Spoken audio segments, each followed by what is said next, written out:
James chapter 5, verse 11. Behold, we count them happy which endure. Ye have heard of the patience of Job, and have seen the end of the Lord, that the Lord is very pitiful and tender in mercy. The thought for today is decide, commit, succeed.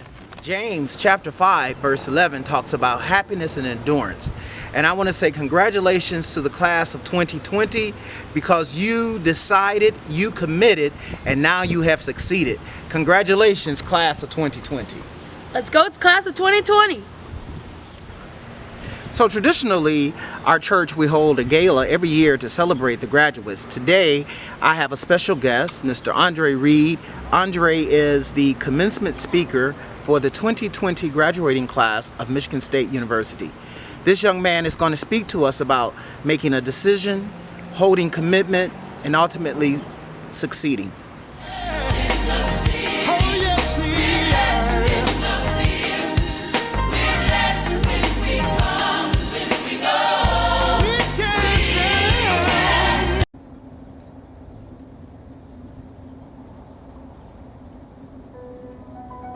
One of the hardest things to do is to start. And everyone you know started somewhere. And everything that happened in between is what led us to this very moment. The most common way of started with the Common App. And before that, ACTs and SATs. For some, it was community college and transferring to MSU. To even those who booked a flight thousands of miles from where we're standing today. So take this in. We made it here and through a lot. In these 4+ years, we made it through numerous all-nighters, studying for exams, writing papers, also watching Netflix and scrolling on Twitter. We made it through some harsh Michigan winters, slipping outside on ice or wet floors near Sparties. You gotta be careful at Hubbard. We made it through numerous MSU burglary alerts and missing scooters. We made it through crammed catabuses and MSU parking services. Yet, we wouldn't have made it this far if we didn't start our days. If we didn't get out of bed those mornings hungover after Rick's, Landshark, Harper's, Luha's, or some random co-op party. But despite the hassles, we made it to class still, or back to bed. It's okay to take a day off, but honestly, we made it this far because we didn't give up on ourselves, and we believed that we could. As a black student attending a predominantly white institution, I came here believing everything was going to be peachy. But what I didn't account for is life starting. Life opening my freshman eyes to an ever-changing world. It was my first time voting in 2016, and we all know the outcome of that, how quickly it all changed. The world, our campus, and the general climate among our community. With all the public displays of ignorance, prejudice, microaggressions, to even predatory physicians, we continue to push forward, protest, and find ways to put smiles on each other's faces in spite of it all. And we started our days and kept going. I believe it's our Spartans' will to support one another through these difficult times, to encourage each other when we didn't want to start our days. When we didn't want to start our papers, our projects, our presentations, or our speeches, when we don't want to start those difficult conversations, we did anyway. As administrators, professors, classmates, faculty, parents, friends, and now alumni, it is our will to help one another. It is our will to learn, to grow, to teach. It is our will to start to dream, to start to create, to start through conversations. And just to begin, because you can think all you want, but you gotta start somewhere. We may not have been able to cross the stage and celebrate like seniors have in the past, but everything is gonna be okay. With time, we will persevere through this unexpected pandemic, and we will continue to overcome the challenges that come our way. The possibilities are boundless as Spartans, so please remember this. Whenever you start, and whatever you do, you never know where it's gonna get you when you finish. But first, you have to start. My name is Andre Reed, and this is the end of something I started. So thank you for listening. And congratulations to the graduating class of 2020. We made it.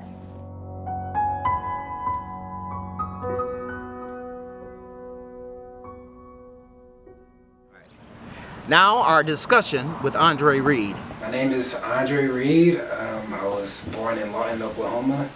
Moved when I was 3 because it was hot and you got like nosebleeds and a little bit of everything.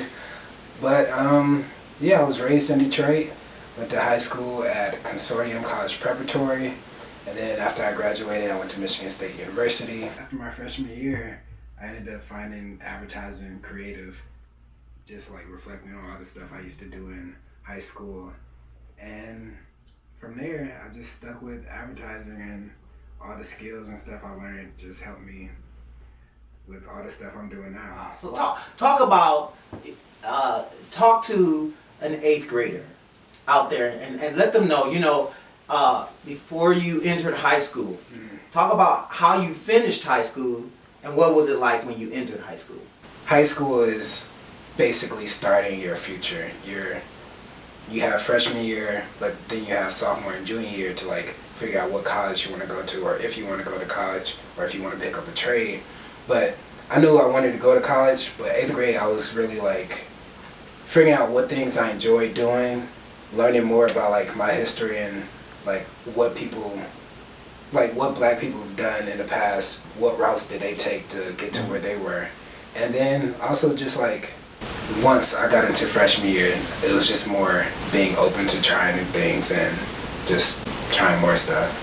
And how did you finish high school? I ended up finishing high school valedictorian, played a bunch of sports, inducted into the National Honor Society. Joining those organizations helped me make more connections with other people, and those connections created that community to keep me on track to keep my grades up. You made a decision to get into networks. You made a decision to be connected. You made a decision to finish not at the back of the class, but at the front of the class. You made those decisions. A lot of times when you're young and you make decisions, the next step is a commitment. So talk about what was your commitment? What gave you that Detroit hustle that says, you know what, I got to stay committed to this? Talk about that. There's always a point where you start something, and as you're starting, you're like, it's hard to keep that end goal in mind when you're first starting, because you can easily just give up, but it's always keeping that end point, because you never know what's going to happen in between, what lessons you're going to learn throughout that journey, but still the end goal is what you're striving for. How you got to keep reminding yourself to stay committed, or what that end goal is to keep pushing forward. Now, Andre, if I was at church, I'd say you better preach, young man. You're saying something that's a biblical principle, and that principle is know the end of a thing. God, let me know the end of a thing before I begin a thing. In order for an individual to be committed, you are saying that think about what you want in the end. Think about where you want to be, where you want to arrive. It's like getting in a car, starting a journey. You want to know where you're going to arrive. And so in between the destination and the planning, there may be pit stops, there may be distractions, right? So what you do, you stay committed. You stay committed. So give us a couple of tips on how to stay committed. You may have that big goal at the end, but it's really the small ones that really count the most. Because you can go every day just working towards that end goal, but if you're not taking those little steps moving forward, those little steps are what adds up to the end goal.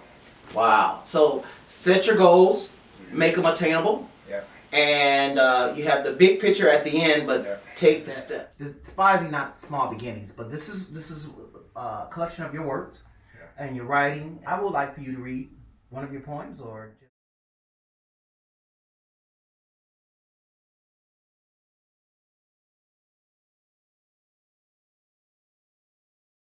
This poem is called Blossom, and it's the second poem in Bloom. And this poem is kind of like me in a nutshell, but it's not. It's just a small piece of who I am, I guess. But yeah, Blossom. As a seed is planted, a flower blooms. As a baby is born, a person passes on.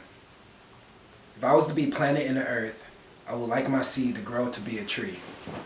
Specifically the one from the Lion King. I just admire how the shape of his shadow sat in the foreground of the radiant sunset, surrounded by sprouting strains of grass. As that tree, I want to give shade to others, before my leaves fall and forget the feeling of sunlight. As a tree, I want to survive through those harsh winters, those unforeseen droughts, and scorched winter. When I fall, as a tree, it will be okay if no one hears the timbre of my trunk or the cracks of my bone-like branches. I hope the leaves will nourish the soil for others. I hope it rains and pours blessings in abundance. I hope the sun shines like it did in The Lion King. I hope more seeds continue to grow in its place. I hope those trees give shade to the family and hides the sunlight from the baby, ripping flowers out of the dirt. Thank you. Tell me a little bit about what are you doing out there. Where can people find you on social media? All right, you can follow me on Instagram at Dre with 3 Y's, so DREYYY and an underscore. You can follow me on Twitter at ADre, so it's AYE, Dre, DREYYY. And you can also find me on Facebook at Andre Reed. So yeah. Wow, I hope you enjoyed that. Decide, commit, succeed.